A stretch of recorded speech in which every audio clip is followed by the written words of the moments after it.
bagong dating na long sleeves. Okay, pinartneran ko lang siya ng shorts na maong. So, itinakiin ko para magkaroon ng konting kakaiba man lang sa itsura. So, ito siya, ginawa ko, itinupi ko lang siya. And then, this is the look. Dali sa likod. Alisin, two-way. So, kung gusto mo nang ayaw nakatakiin, so, ayan, medyo ganito siya. There you go. Ayan. There. How do I look? Number 2. And outfit number 2. This is the white long sleeves na sinabi ko kanina. Ang size na to ay small. Tingnan tayo para makita. So, pinartner ko lang siya sa aking shorts na kanina. Hindi ko na tinanggal. Ayan. There. Exact size. Small. Not too loose. Not too fit. But sakto.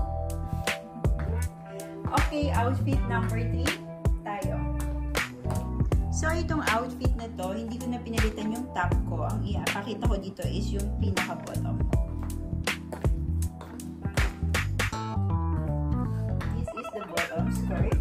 Hindi siya mahiksi, hindi siya mahaba, sakto lang. And yung texture niya ang ganda. Tapos, ang ganda ng tela niya talaga. Sobrang comfy na to. Kahit saan ka magpunta, pwede siyang suotin. Kasi hindi ka mag-worry na mag-flow siya ngayon. Diba?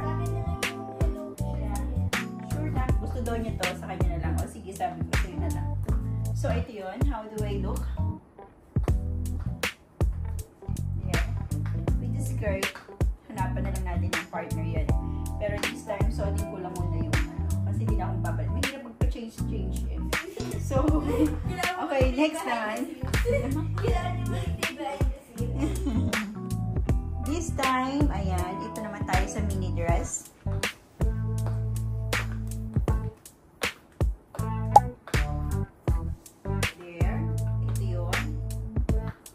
Black yung taas niya, tapos beige yung baba. There.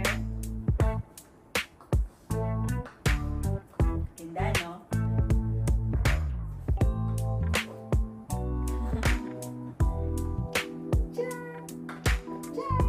Okay, next tayo, 500 pesos. Parang nasa 400 something lang. Ayan, once again, black dress, casual. Bagay na bagay dito stickers. So, this time tayo, ito yung pinaka dark blue, parang navy blue. Okay, ito yung may pocket sa gilid. There. Nilagyan ko siya ng belt para maging actual din siya sa pinaka, sa picture na pinagtinginan ko. So, buti na lang may belt tayo. There. And may pocket sa dalawang gilid. Sobrang ganda niya, guys. Ang ganda ng tela. Hindi manipis yung tela. Sakto. And size niya yung haba sa akin. Medyo mahaba. Pero feeling ko carry belts naman. There. Ganda. I love it. Shein. Siyempre, Shein. Thank you for watching.